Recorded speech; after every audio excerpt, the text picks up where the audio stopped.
दोस्तों, जीवन को परिभाषित करते समय अक्सर हम लोग जिस शब्द को अपने शब्दकोश से निकाल देते हैं, वही एक इकलौता शब्द पूरी ज़िंदगी हमारे जीवन को ग्रसित किए रहता है और वो है डर। डर यानी हमारे चेहरे से खुशी और होठों की मुस्कान को छीन लेने वाला एक शापित शब्द। शायद मेरे दोस्त, डर यानी किसी चीज़ की हानि उत्पन्न ही किसी चीज़ की हानि होने के भय से होता है। चाहे वो हानि पारिवारिक रिश्ते की हो, आर्थिक हो, व्यावसायिक हो, शारीरिक हो, सामाजिक हो, पद मान प्रतिष्ठा की हो, किसी अर्जित चीज़ को बिना वजह हानि हो जाने का भय हो।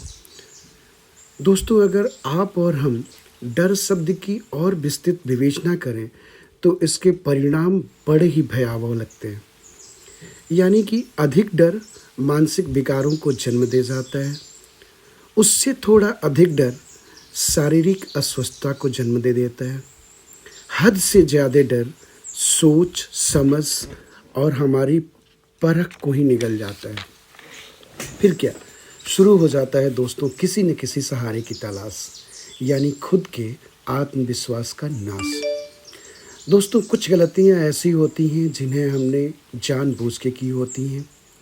फिर जब हमें उसके परिणाम का भय सताता है तो डर का आना स्वाभाविक है।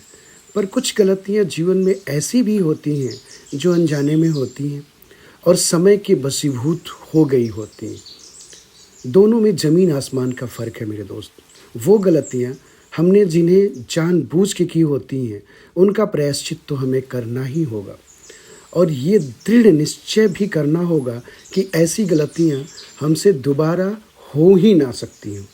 कहने का अभिप्राय ये है मेरे दोस्त कि प्रायश्चित के साथ दृढ़ता का संगम आत्मबल को इतना ताकतवर बना देता है कि डर खुद ही सहम जाता है। फिर डर का सवाल ही नहीं पैदा होता। वो गलतियां जो हमने समय के वशीभूत और अनजाने में की होती हैं, उन गलतियों को जीतने का एकमात्र विकल्प वह है साहस। साहस आत्मज्ञान है जो ये बोध कराता है कि जो हमारे बस में था ही नहीं, उससे होने वाली क्षति से डर कैसा। दोस्तों, आत्मज्ञान डर से भरे अंधकार में जीवन में एक ऐसी ज्योति जला साहस के रास्ते को इतना प्रशस्त कर देता है कि डर खुद ब खुद हमारा दामन छोड़ दूर चला जाता है। दोस्तों, डर में बैसाखी का सहारा नहीं, आत्मविश्वास का संबल चाहिए होता है।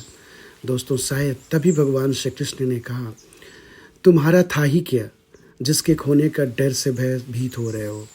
जब ये शरीर ही तुम्हारा नहीं तो इससे उत्पन्न या इससे जुड़ी इसकी साज सज्जा, हानि लाभ, पद मान प्रतिष्ठा कैसे तुम्हारी हो सकती है।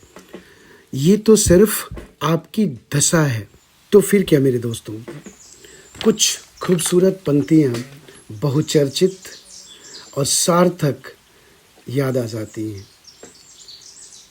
जिंदगी की डोर सौंप हाथ दीनानाथ के, महलों में राखे चाहे झोपड़ी में वास दे।